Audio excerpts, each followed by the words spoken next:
देखिए, ये जो बजट आदरणीय वित्त मंत्री जी ने आदरणीय प्रधानमंत्री श्री नरेंद्र मोदी जी के बजट को, उनके नेतृत्व में, उनके निर्देश पर जो ये बजट पेश किया गया है, ये एक विकसित भारत 2047 का बजट है जो देश को विकसित भारत बनाने में मदद करेगा।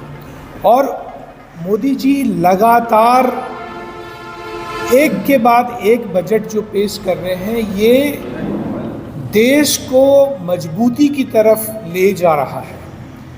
और उसका सिर्फ एक साल का प्रभाव नहीं पड़ता है, उसका आगे जो 2047 तक जो मोदी जी की परिकल्पना है इस देश के लिए एक विकसित भारत बनाने की, उसके लिए एक बढ़ता हुआ कदम होता है। कल का जो बजट पेश किया गया वो गरीबों, युवाओं और नारी और जो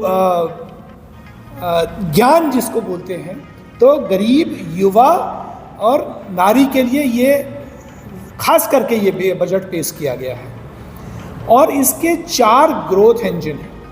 अगर आप इसको ठीक से समझेंगे तो इसके 4 ग्रोथ इंजन हैं। तो ये एग्रीकल्चर है, जिसके लिए कि मोदी जी ने अन्नदाता कहा है, तो ये अन्नदाता के रूप में एग्रीकल्चर को, इसको एक ग्रोथ इंजन बनाया गया है। इन्वेस्टमेंट को एक ग्रोथ इंजन बनाया गया है, एमएसएमई को ग्रोथ इंजन बनाया गया है और एक्सपोर्ट को ग्रोथ इंजन बनाया गया है। तो ये चारों ग्रोथ इंजन जो है, एग्रीकल्चर को आप देखिए, पूरे देश में बढ़ावा देने के लिए दलहन में हम भारत को स्वावलंबी बनाने के लिए, क्योंकि प्रोटीन की ज़रूरत पूरे देश को है, हमारे सारे नागरिकों को, और इसलिए दलहन है।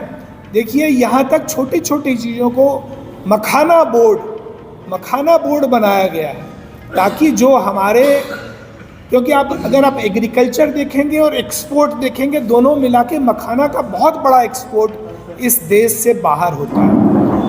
तो ये है। एमएसएमई को देखिए, युवाओं को देखिए, उनको लोन देने के लिए, स्टार्टअप के लिए, आज दुनिया का ये बहुत बड़ा, इंडिया जो है एक बहुत बड़ा स्टार्टअप हब हो गया है। आज हम पूरे विश्व में लीड कर रहे हैं स्टार्टअप के क्षेत्र में। जो आप अगर देखेंगे कि एक्सपोर्ट के क्षेत्र में फूड प्रोसेसिंग को बहुत, क्योंकि हमारे यहाँ बहुत ही सब्जी है, फ्रूट्स हैं, इन सब की चर्चा हुई है, और उसको फूड, जो फ्रूट्स हैं, सब्जी है, इन सब की प्रोसेसिंग करके इनको एक्सपोर्ट करने का काम किया गया है। साथ ही साथ युवाओं के लिए आप देखेंगे स्किल डेवलपमेंट की, कौशल विकास के हर क्षेत्र में कैसे ये एम्प्लॉयमेंट लेड ग्रोथ, इसकी चर्चा वित्त मंत्री जी ने की थी अपने बजट में कि एम्प्लॉयमेंट लेड ग्रोथ होना चाहिए, और इसलिए हर क्षेत्र में स्किल डेवलपमेंट को बहुत फोकस किया गया है। और उसके कारण जब स्किल डेवलपमेंट होगा तो हर क्षेत्र में जब इन्वेस्टमेंट होगा, एक्सपोर्ट्स होंगे, उसमें हमारे युवाओं को जॉब मिलेगा। अगर हम आम नागरिकों की बात करें, 7 लाख से 12 लाख का jump income tax, direct income tax में एक जो उनको दिया गया है सुविधा, वो zero tax till 12,75,000 with standard deduction of 75,000। तो 12,75,000 तक हमारे किसी भी नागरिकों को कोई टैक्स नहीं देना पड़ेगा। आप सोचिए कि ये मोदी जी का एक कदम है टैक्स फ्री भारत। 1 लाख रुपया आज कितने लोग कमा रहे हैं, उनको कोई टैक्स नहीं देना पड़ेगा।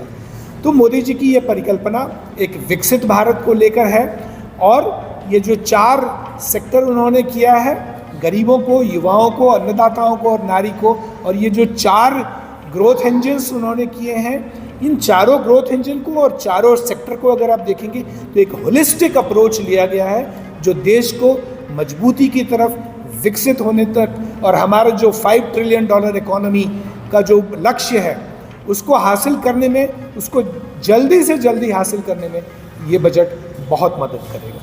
प्रधानमंत्री आवास योजना का अगर हम बात करें तो लक्ष्य था कि 2022 तक एक भी कच्चा मकान नहीं रहेगा भारत में, बढ़ाकर 24 कर दिया गया। अब कब तक का लक्ष्य लेके चले हैं आपकी गवर्नमेंट ताकि कोई कच्चा मकान में ना रहे? देखिए, प्रधानमंत्री आवास योजना, इसमें कुछ मदद हमें राज्यों से भी लेनी पड़ती है और इसलिए मोदी जी बजट उपलब्ध करा रहे हैं, फंड उपलब्ध करा रहे हैं और जो प्रगति हर एक राज्य में होनी है वो राज्य की मदद से भी होनी है। और इस तरह से अगर हम राष्ट्र और राज्य मिलकर काम करेंगे तो मुझे लगता है प्रधानमंत्री आवास योजना का जो लक्ष्य है वो बड़ी तेज़ी से पूरा होगा।